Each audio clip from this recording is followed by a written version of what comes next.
Mic check 1 2 1 2. It's the Y2K collector, and as you can see, a lot of my shelves have been somewhat put back together.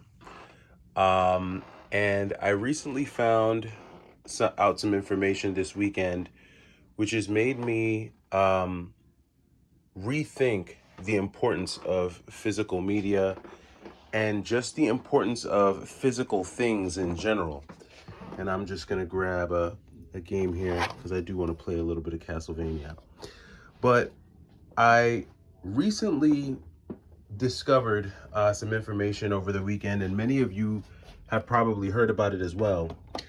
And what I learned gave me a whole new appreciation for doing something as simple as grabbing a cartridge, picking up a controller, yes, even an aftermarket controller, and being able to physically pick up my games and actually turn it on and get it going. Oh, I don't think this is plugged in because I think I have the Neo Geo plugged in. So I guess we'll be playing Neo Geo today. But let me cut to the chase. So many of you probably have heard of OpenAI. It's a company that specializes in artificial intelligence software. And OpenAI has recently come out with a new updated program called Sora. And what Sora is designed to do is they've upgraded it and they've made it possible to where you can simply type in an input of a video that you would like created, and Sora will then take that video and create actual lifelike videos straight out of thin air. Now, this isn't like one of those videos where you look at it and you can tell that the images that you're looking at are 3D. No, these are actual humanistic, textural, very realistic videos that have been created. And if you're wanting to know what these videos look like, you can go to Marquise Brownlee. I think he's done a video on it where he's actually showcased some of what these videos look like. And it's very, very scary when you think about what this means. Now, when I saw those images that were created, there were two movies that I instantly began to think about. The first video I thought about, or not video, but movies. There's two movies that I thought about. The first movie that I thought about was Ready Player One. Now, I'm not sure if you've ever seen the movie Ready Player One, but Ready Player One, in short, was a movie, or is a movie, that's set in a time period where video games are all played in this simulated virtual reality world where you can basically put on goggles of some sort or some type of headgear, something that looks similar to like an Oculus or the new virtual reality device that Apple just recently created. And that's how you interact with the gaming world. And pretty much all the players in that gaming world are pretty much just, you're an avatar of yourself of some sort. You create your own avatar and you navigate that virtual world as that avatar. Now, that movie's cool, but there's something very specific at the end of that movie that captures my attention. And it's when I think Parzival, he asks Holiday, he says, well, Holiday, if you're not an avatar and the real Holiday is dead, well, then what are you? And, Holiday doesn't answer him. He just says, goodbye, Parzival. Thanks for playing my game. And what I gathered from that is that program was neither an avatar nor a Holiday, but that program was its own sentient being, meaning it's its own intelligence in whatever format that may be, whether it's a digital creation, digital AI, whatever the case may be. And it's pretty scary because that's the direction that we're going in real life. And when artificial intelligence has the ability to create lifelike images, lifelike videos, that's just a Pandora's box that I don't think many people understand the impact it's going to have in the very near future. Now, right now, I don't think Sora has the ability to create sound to go along with the video. I think it can only create video images. And even those video images are, they're not perfect. There's still some video images that have some flaws. You can tell in some of the examples that OpenAI has, where you can tell that it's like an AI image. But at this stage of the game, we're getting very close to The Matrix, which is the other movie that I thought about once I saw this new program that Sora has. Because if you think back to the first Matrix, when you're plugged in, that whole digital world that they were in was only possible because everything in that world looked very realistic. I mean, in your mind thought that you were looking at a human being. There was no indication that what you were looking at was like a digital facsimile of a real person. And all of this stuff just makes me think more and more how important physical real things are.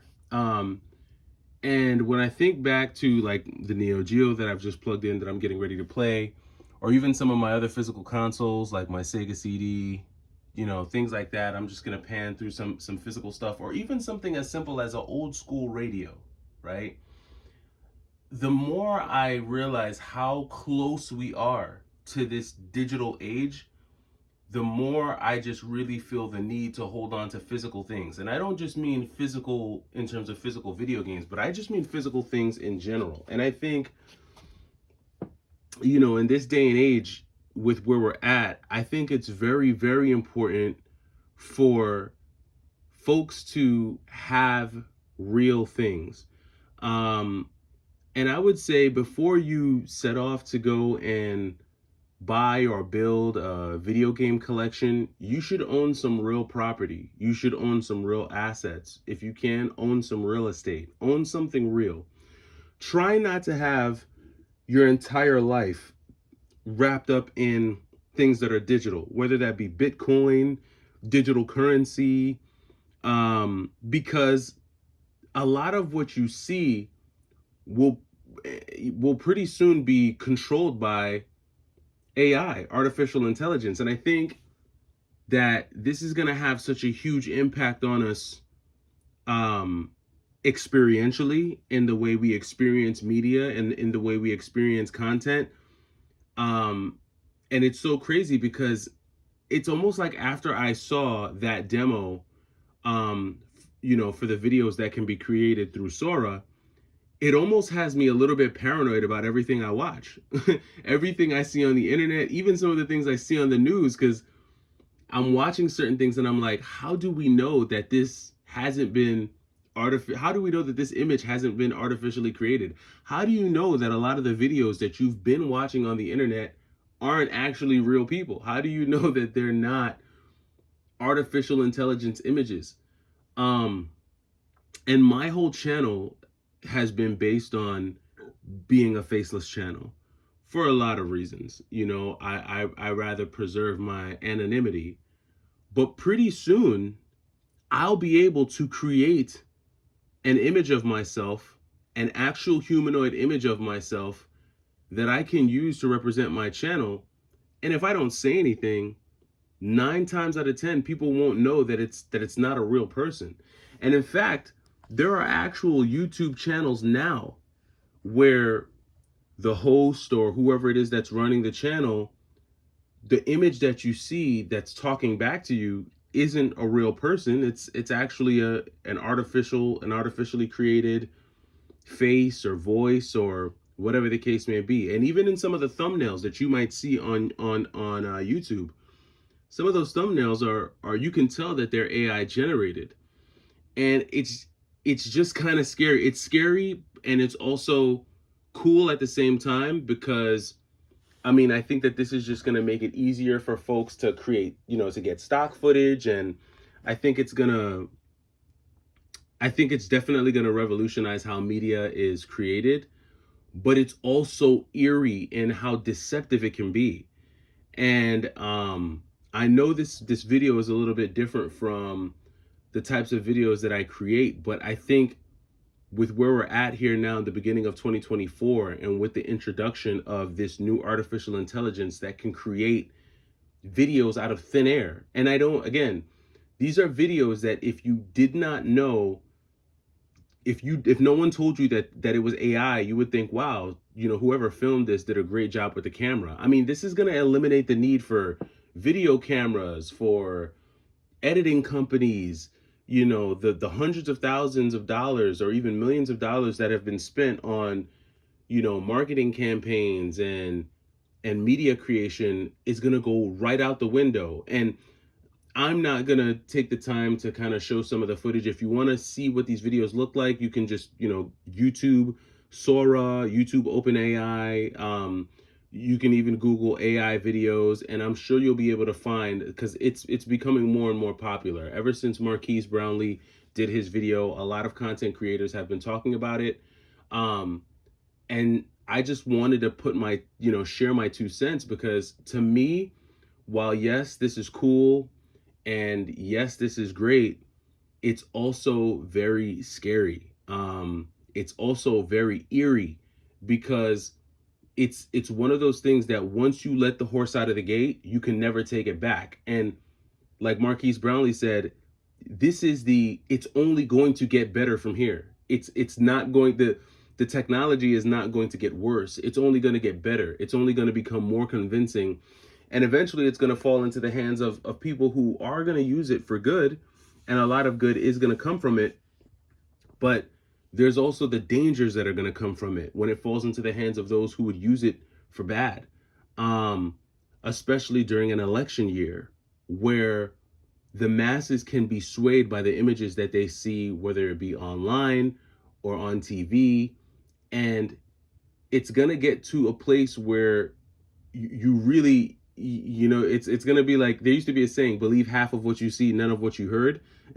Now it's going to be, believe none of what you see, because you won't know if what you're seeing is real, if someone really physically went and created this, or if this is an image that was created out of thin air. And how does it relate back to gaming? Well, just like in The Matrix, just like in Ready Player One, I think the days of picking up a controller, holding it in your hand, grabbing the joystick and moving it around and hitting A, hitting B, this is going to go away eventually.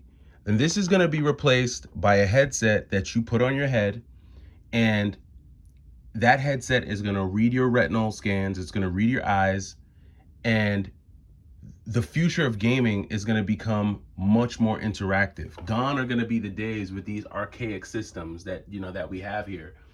And it's going to be replaced by video games and systems that are being ran online. And once these online programs and once these online ecosystems, whether they be PlayStation or Nintendo, begin to get ran by artificial intelligence, the technology is only going to advance. It's only going to become more addicting. It's only going to become more immersive. And my fear is that people in general are going to lose their grip on reality. See, the beautiful part about a Neo Geo is that, yeah, I can turn it on, right? But then I can turn it off and walk away. I can turn on my Sega Saturn and I can turn it off and I can walk away. But just like in The Matrix, who was the guy that betrayed them in the first Matrix? Was it Cypher? I think it was Cypher who betrayed them. And remember that scene in The Matrix where Cypher's talking to Agent Smith and they're making a deal. And Agent Smith is like, "Hey, listen, I'll make you whatever you want to be in this world." He's like, "I want to be a billionaire. I want to have, I want to be someone great. I want to be someone important."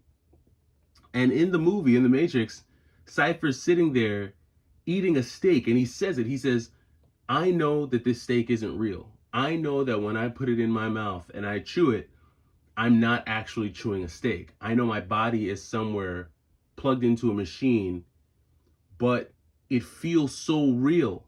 It feels so convincing that I will take this virtual reality over the real physical thing, over physical real life." And there are so many people who are already sucked into this virtual reality because they're stuck on their phone, They're constantly online. And you have a lot of people who just their real lives suck. They're real, or they feel like their real lives suck. Because as long as you're living, as long as you've got breath in your body, life doesn't suck. As long as you can wake up another day and see another day of life, that's something to be grateful for. But there is that constituents, there is that group of people that I could easily see being just like Cypher. And once this virtual reality becomes so convincing that it feels better than real life, I can see more people becoming like Cypher. Don't be like Cypher. I'm joking.